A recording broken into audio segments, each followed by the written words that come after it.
क्या भाग्य को कोसने से दुख खत्म हो जाएगा? नहीं ना? तो फिर क्यों भाग्य को कोसें? इससे तो बेहतर यह है कि आप उस तकलीफ को दूर करने के लिए मेहनत और उपाय करें। फिर देखिए कैसे दुख आपका दामन छोड़कर जाता है। वैसे दुख सभी दिन के लिए नहीं आते, ये तो भगवान का बनाया हुआ नियम है। जैसे दिन के बाद रात, रात के बाद दिन होता है, उसी प्रकार दुख के बाद सुख और सुख के बाद दुख आता है। और हाँ, एक बात और, भगवान किसी को दुख नहीं देते हैं। कोई भी बाप ये नहीं चाहेगा कि उसके बेटे को कोई तकलीफ हो।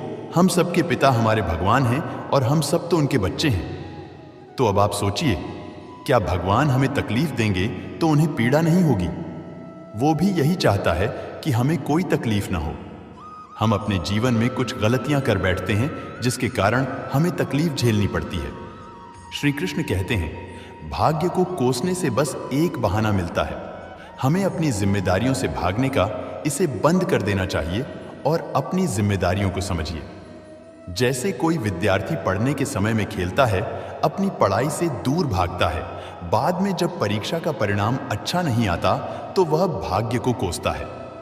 आसान शब्दों में कहें तो मेहनती लोग भाग्य को कोसने के बजाय कड़ी मेहनत से सफलता हासिल करने में विश्वास रखते हैं। अपने दुख, तनाव या परेशानी के लिए अक्सर हम ही जिम्मेदार होते हैं। किसी काम को करते समय हमारी कोशिश में कमी की वजह से ही हमें तनाव होता है और हम दुखी हो जाते हैं। किसी भी काम को अंजाम देने के लिए 90% हमारी मेहनत या कोशिश का हाथ होता है, बाकी के 10% हमारे भाग्य का। इसीलिए भाग्य को कोसने से पहले हमें यह सुनिश्चित कर लेना चाहिए कि कहीं हमारी कोशिश में कोई कमी तो नहीं रह गई, क्योंकि भाग्य को कोसने से कुछ भी नहीं होने वाला।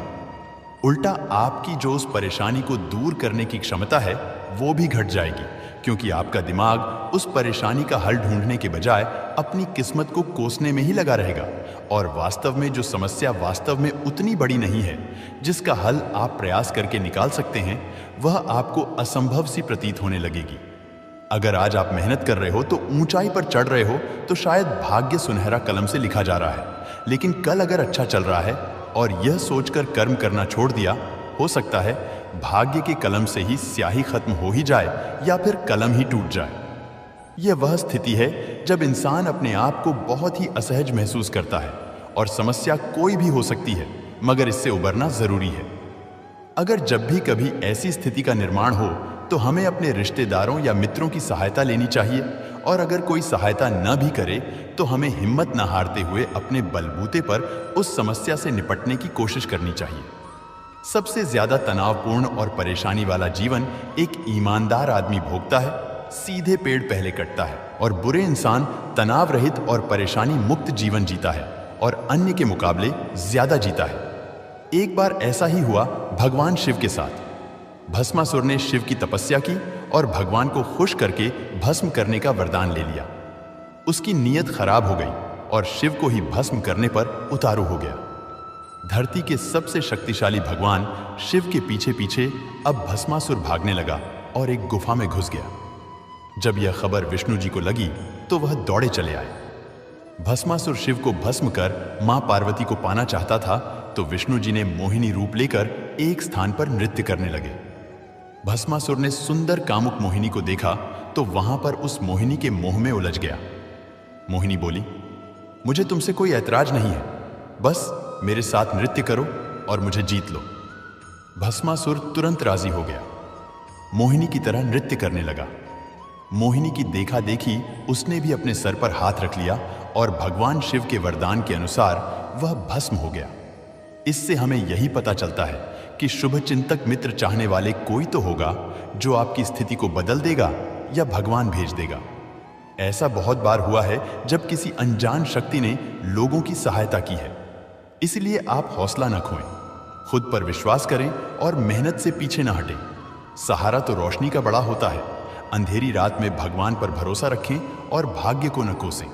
जीवन में परेशानियां आना आम बात है, ये हमारे सोचे हुए चित्त की निशानी है। अगर आप स्वयं को जान जाते हैं तो कोई भी परेशानी आने की बात छोड़ो, आपको देख भी नहीं सकते। स्वयं को जानने के लिए समय निकालिए, मतलब अपनी आत्मा को जानिए और आपकी सारी परेशानी खत्म हो जाएगी। ऐसा नहीं है, इतनी बड़ी दुनिया में कई तरह की संभावनाएं होती है, जिसे आप भाग्य भी कह सकते हैं। आप किस दिशा या किस जगह पैदा होते हैं, यह आप पर निर्भर नहीं। आप स्वस्थ होंगे या बीमारी से ग्रस्त हो जाएंगे, आपके माता पिता और आपके पालन पोषण पर निर्भर करेगा, आप पर नहीं। आप गरीब पैदा होते हैं या अमीर, ये भी आप निर्धारित नहीं करते।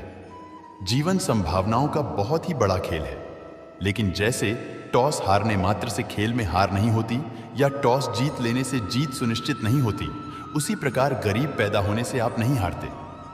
अमीर होने का अर्थ यह नहीं कि आप सफल हो ही जाएंगे। अब आप पर निर्भर करेगा कि आप जीवन का खेल कैसे खेलेंगे। एक बार एक सेठ, जो कि जीवन भर सिर्फ और सिर्फ पैसा कमाने में लगा हुआ था, बीमार पड़ गया। जितनी भी दवा चिकित्सा की, कुछ नहीं हुआ। तो फिर उन्हें उनकी पत्नी एक साधु के पास ले गए।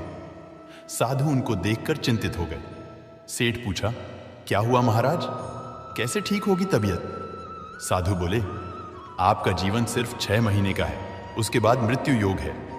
इतना कठोर सत्य सुनकर सेठ और उनके परिवार वाले दुखी हो गए। सेठ तो खाना पीना ही छोड़ दिए। 2-3 दिन ऐसे उदास कर्म रहित रहने के बाद सेठ को पता नहीं क्यों एक अलग उत्साह जगा। वो सोचे कि अब तो मरने वाले हैं, तो क्यों न खुलकर जिया जाए।